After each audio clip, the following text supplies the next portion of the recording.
So deep breath in and out.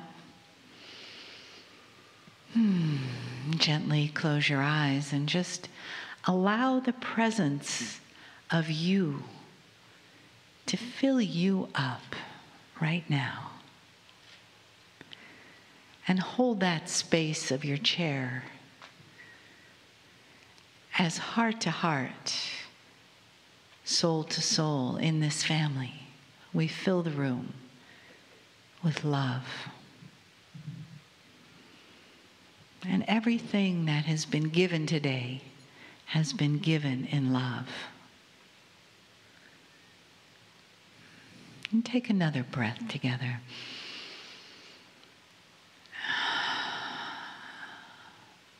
And feel the arms of the family that we are, and the spirit of the family that is around us, the entourage of Kryon. Perhaps your personal angels, guides, that help us carry this love day to day, life to life,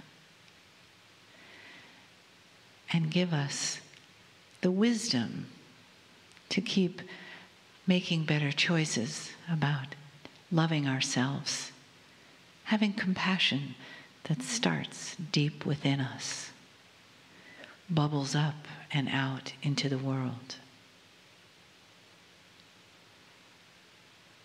And all of us that are here today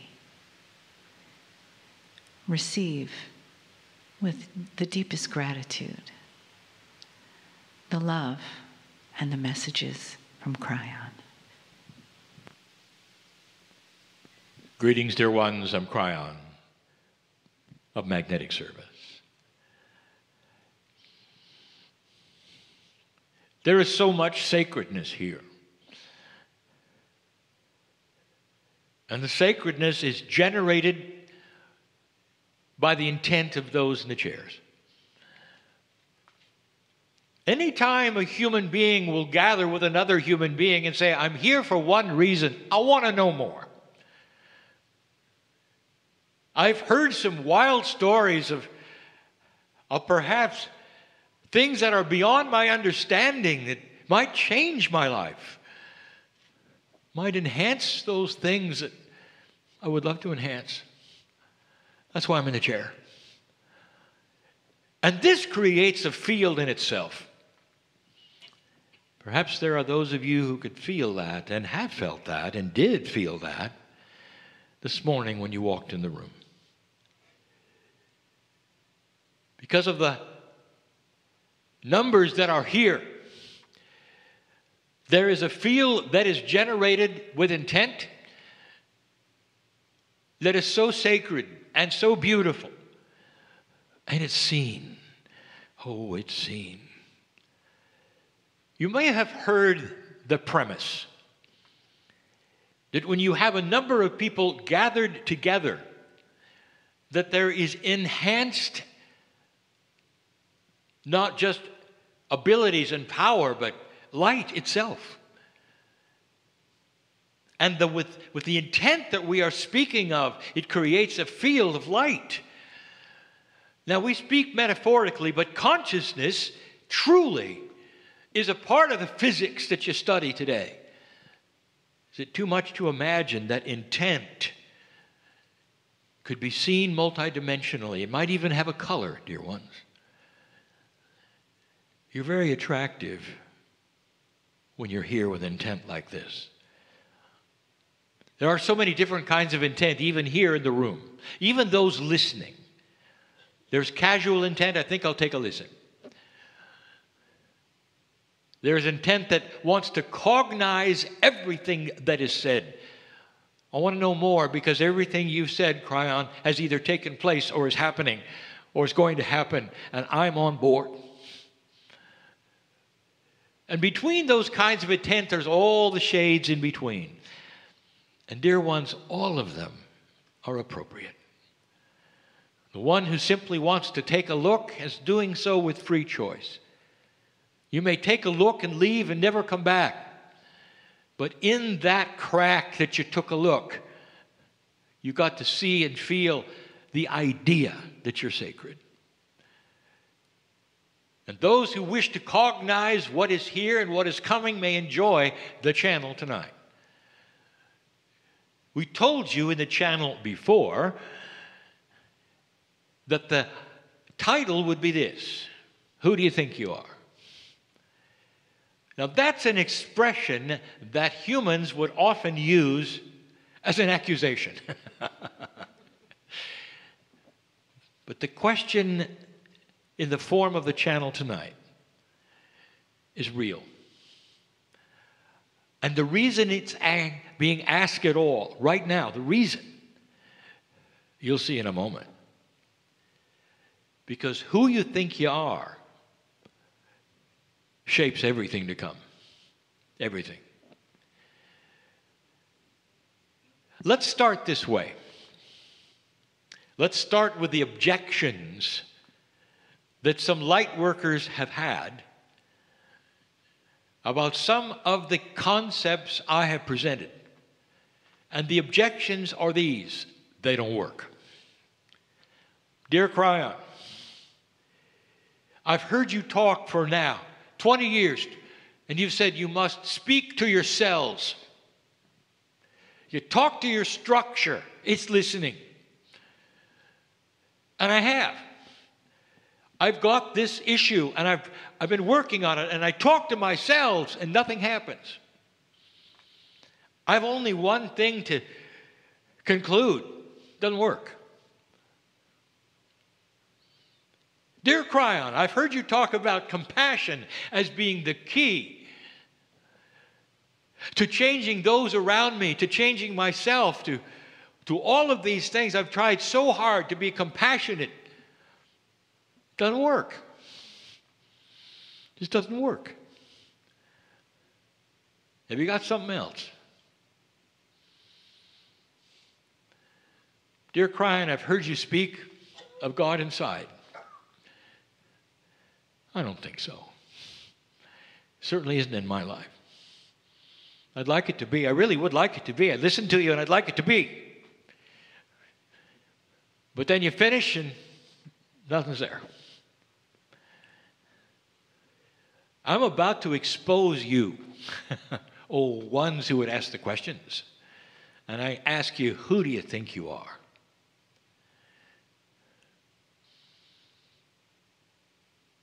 If you had to draw a list of who you think you are, what's it look like, dear human being? And I will start the list for you. And it's fraught with bias, misunderstanding, disbelief, ignorance, and more. And you don't know it. You don't even know it. It goes like this. Who do you think you are? Okay, I'm male, I'm female, I'm so many years old. Stop. You are, really. That's how old you are. I see you wrote that down in big letters. That's how old you are. So let's discuss age for a moment. What comes with the statement, how old you are? And I'll tell you, a tremendous bias. Right away, you are acting out how old you're supposed to be based upon information that was given to you about others that age. You realize that, don't you? So however old you are, first of all, you're older than you used to be, and you don't like that. That's a bias in itself. Aging is a bias. If you don't like it, it's a bias. You think living for 900 years was a typo in Scripture? Or was it true? How did they do that? And I'll tell you, they never said, I am so many years old. Because age meant nothing. They exist in a body year after year that will age, if you even want to use the word, on its own schedule. But if you are biased enough to put limits on it, you'll go right to the place where medicine says you ought to be. That is one of the biggest biases you have. Who do you think you are? Stop telling people how old you are.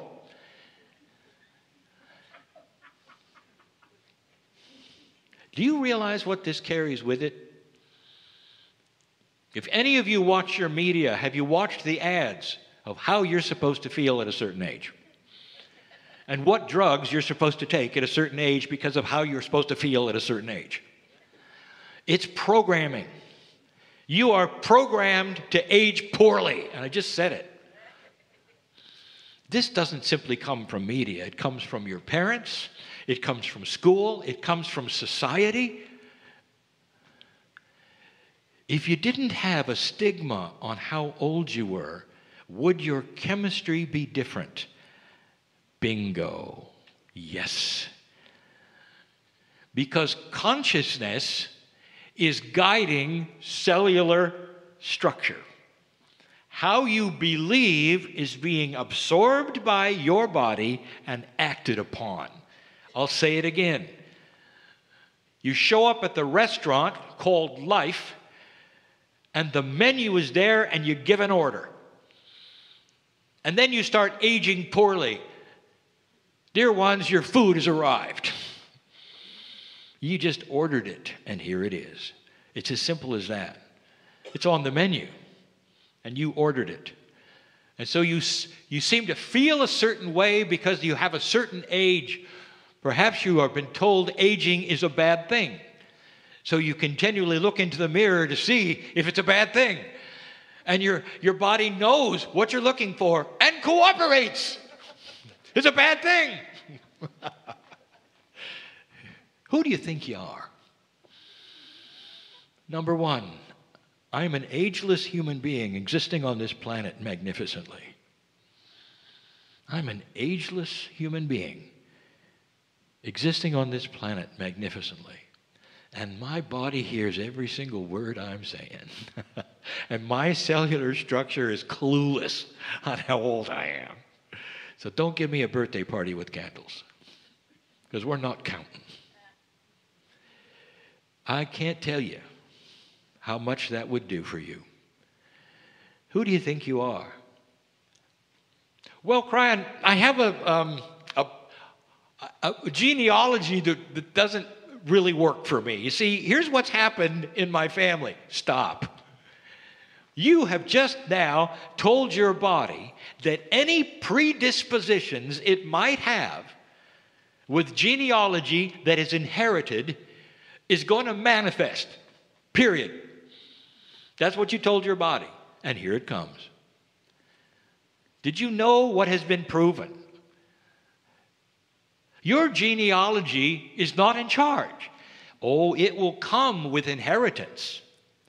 It will come with perhaps what you will call predispositions. Now, predispositions are there. They may even manifest. But dear ones, that's only if nothing happens around them. The cells of your body are designed to listen to the boss. The cells of your body are designed to listen to the boss. They are ready to be programmed. And the consciousness that you give them is the programming they will respond to better than anything else on the planet. You can program yourself out of any inheritance. Did you know that? Just like you can program your age, and the amount that you age is programmable. The amount of energy you have is programmable. And the programming to your cells comes from that which we call intent. There it is again. Consciousness, intent, can program a human being so that they can last longer, not be attracted to disease, come through life in a way that is spectacular in its peacefulness and its beauty and its elegance, instead of having to suffer through it. Number 3, you don't know what's happened to me, Kryon. No, but you just told your body that whatever has happened is just awful. And that just means that whatever happens is going to age you, and it's going to make you a victim. You programmed yourself to be a victim. And if you didn't, others have. And it just depends upon who you listen to. about who is God, what the relationship is, or whether you were born dirty or magnificent. Programmed to suffer. Who do you think you are? Well, so far, you're aging badly, your genealogy is horrible, and you're a victim. Who do you think you are? That's who you think you are. I could go on and on. But here's what I want to show you. If that's who you are, how do you think that one thing that you're going to change is then going to correct everything? So the ones who say, well, that doesn't work, Kryon, give me something better, have already decided who they are. And they're used to a system that is linear. You may call it allopathic, it's not the right word. A system that is linear says this: no matter who you are, no matter what you've suffered, no matter what your genealogy, if you take a pill, it will help. It doesn't matter who you are, what you've done, it's going to help. And of course, you may have to take it again and again, but you get help. That's not this way. It's not the way it works, dear ones. Not with spirituality. The truth is this: how you think you are and what you believe you are is the precursor to all of the things I teach working. Did I say that correctly? You've got to change your belief before any of these things are going to come to fruition in your life. If you're going to talk to yourselves, you can't give me a list that says, here's who I am. Now I'm going to talk to myself and it's going to change everything. You've got to start at the beginning. And the beauty of this teaching is this: once you start to cognize the fact that you are magnificent in the eyes of God, of nature, you belong here, everything starts to snap in place. Because truth has that about it. It rings in your body. The cellular structures will, if they could talk, they will say, well, it's about time. What do you have for us today? What's your order today? What's on the menu today? How about health and peace and you name it? What about a system where the years don't matter? That there's no stigma anymore. That your body has to do something at a certain time because you've assigned numbers to it. This is not true. It isn't. And so in this channel, the beauty of the message is this: that when you begin to realize who you are, things start to chain react and they affect others' things in benevolent ways. It's almost like the truth rings in your cellular structure to such a degree, in such a way, the strings on a guitar, for instance, that are tuned together, and you pluck one and the vibration affects the other, and it comes into tune and affects the other, and it starts to vibrate and come into tune. And soon the body gets it. And then all the things you've been telling each string for all these years and all these points, 1, 2, 3, 4, they start to drop away. And you start to realize that just wasn't right. That wasn't right. Here's something we brought up before. This is important, dear ones. It has to do with the integrity of knowledge. This is important. Some of the most profound things you may have learned from your instructors from your priests, through your shamans, are now starting to drop away in their accuracy. And in that, you feel you will betray them if you cross over to a new truth. That is very real. And you will say, well, but my parents gave me this. And it's what I believe. The mom and dad, they gave me the best they could. It's what I believe. I really loved this pastor I had, and he was just the best man. He's gone now, but I'll always remember what he told me. And that's the way I live my life right now. And suddenly we come along with a whole different idea that goes beyond any of that. And many won't move off that peg because of this. The integrity of the people that you loved who gave you truths that now are starting to slip away.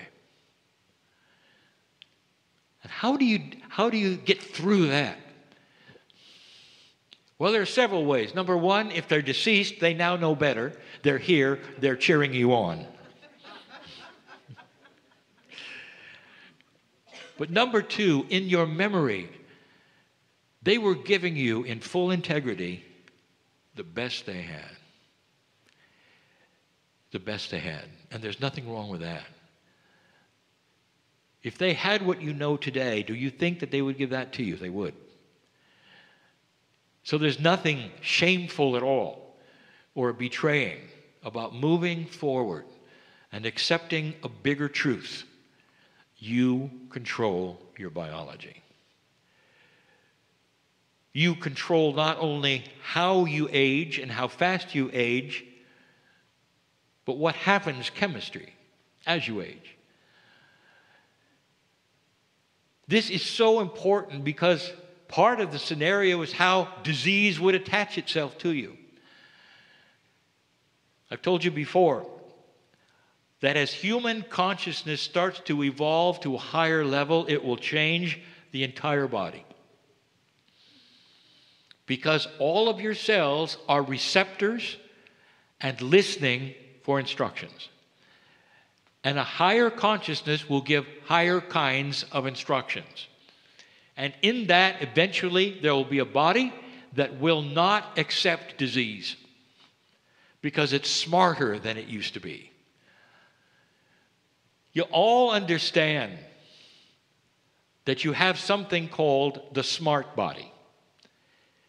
And again, I'm going to give you the example of how consciousness works, like homeopathy. You accept homeopathy. Interesting, isn't it, that the fact that this country doesn't have much homeopathy is political. And it's not what you think. It doesn't really have to do with your medicine. It has to do with what happened with the English. When you became Americans and won that war, by the way, you did, you threw away everything European. You threw away their accent, you threw away their medicine, you threw away their religion. You didn't want anything to do with the Church of England. On and on. And part of that was homeopathy. And today when you go to Europe, it's everywhere. And here, it's nowhere. Let's talk about that. Not the fact that it's anywhere you want to find it, dear ones, in your country. You can find it. But the idea of it, it's a conceptual idea that works with the body. Again, we tell you this. Listen to this and understand the logic. A tincture is a design of a minuscule chemical that would send a signal to the body of what the one using the tincture is asking for in healing or peace. Not limited only to chemistry. And the science will look at the tincture and say it's too small for a chemical reaction anywhere, anytime. It's simply too small. Therefore, it cannot do anything chemically. And they're right. They're right. And yet it works.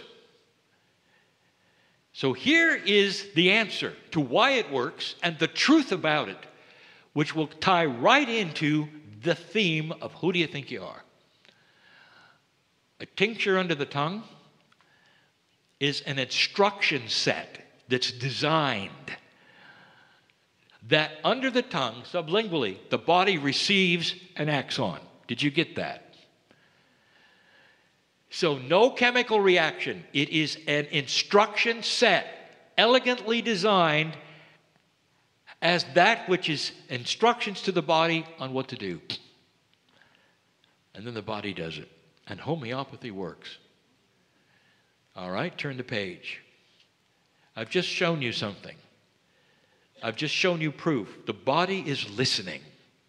The cells want instructions. And you can do it several ways. And one of them, proven, is homeopathy. And the other one is with consciousness. What about consciousness elegantly designed through words that you would say or thoughts that you would generate when you answer the questions, who do you think you are? Because the body receives the instructions that you give it through everyday life. Are you a victim or not? What's your genealogy like? How old are you? I tied this into this morning when I said, I want you to forget everything you were told. Everything that would then posture who you think you are. And start over. You want to write a list? Do it. Read it out loud? Do it. Let the body hear it? Do it. I am an ageless human, magnificent, here on purpose to create light. My genealogy is controllable and programmable. And I give it instructions daily. And you go on from there. The things that happen in my life, I have brought to myself. And now, in that I understand it, I will no longer bring negative things into my life. What are your weaknesses? Don't list them.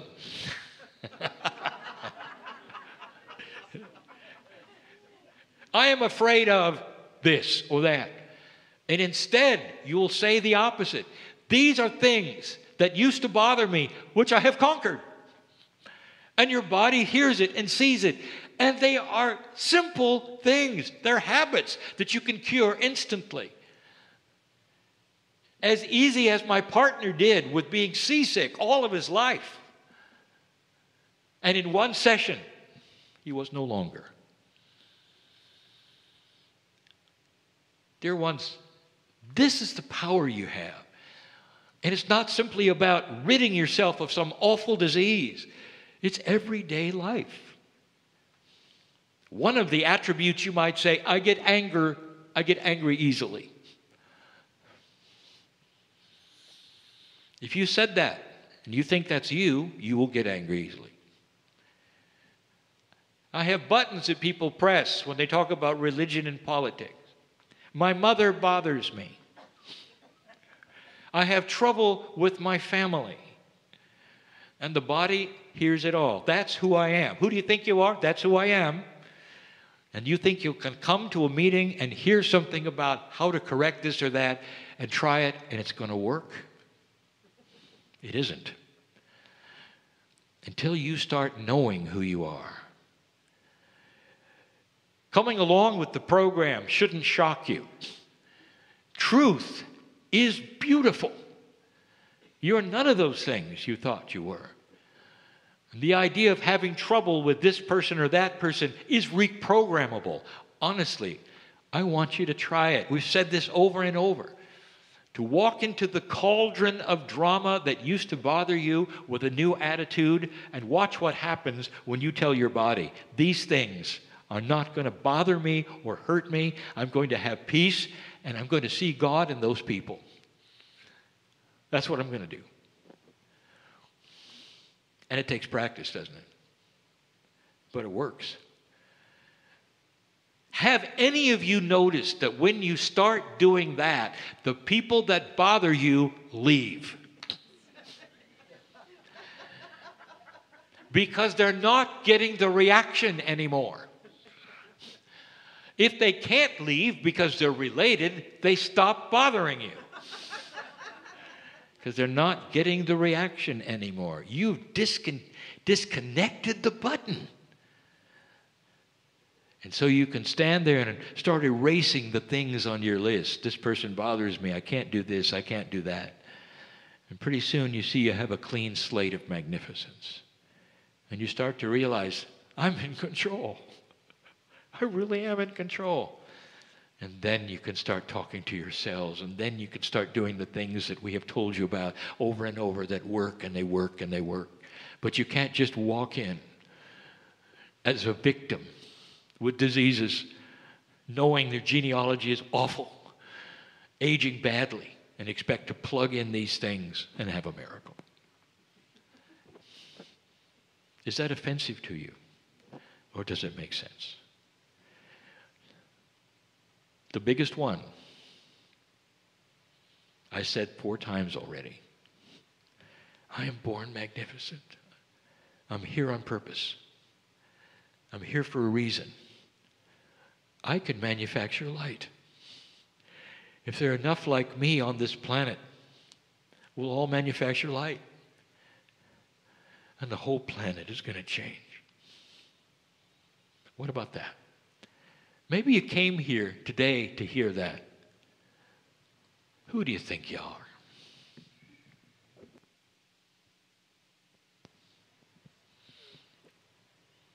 I am talking to old souls who can do everything I've said. You've been here and you've done that. You have an Akash that is filled with wisdom of how things work. What I've just given you is not pablum for the soul. It's advanced.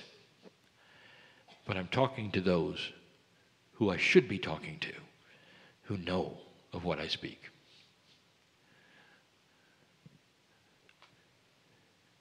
I'm in Kryon in love with humanity. And so it is.